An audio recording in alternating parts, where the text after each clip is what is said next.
একমাত্র যারা 90 দশকে জন্মগ্রহণ করছে তারা এই গাড়িটা চিনবে। এই গাড়িটা দেখে শৈশবের কিছু স্মৃতি মনে পড়ে গেছে। যারা এই গাড়িটা শৈশবে পাইছেন তাদের শৈশব অনেক মধুর ছিল।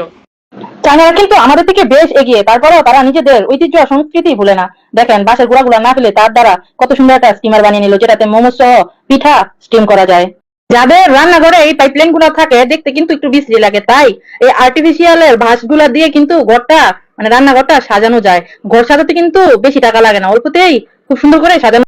আমাদের আঞ্চলিক ভাষায় একটা কথা কিন্তু প্রচলিত আছে, অতি চালাকের গলায় দড়ি। এটা কিন্তু সত্যি। অতি চালাক মানুষ অতি দ্রুত কিন্তু বিপদে পড়ে।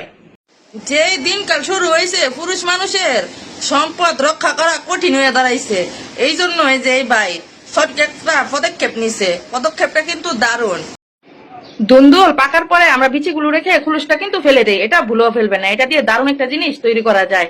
বিভিন্ন পিঠা সিদ্ধ করবেন, এটার মাধ্যমে কিন্তু স্টিমার বানিয়ে নিতে পারেন। আইডিয়াটা কিন্তু দারুণ। মানুষ রে বোকা বানানো কিন্তু তেমন কঠিন না। দেখেন শুধু একটু হুজুক উঠাই দিছে, এর সাথে সাথে পুরো পিজা খাইয়া চলেও গেছে, ভয় দেখাই গেল। যাওয়ার পরে লোকটা বুঝছে লোকটা যে বোকা হয়ে গেছে।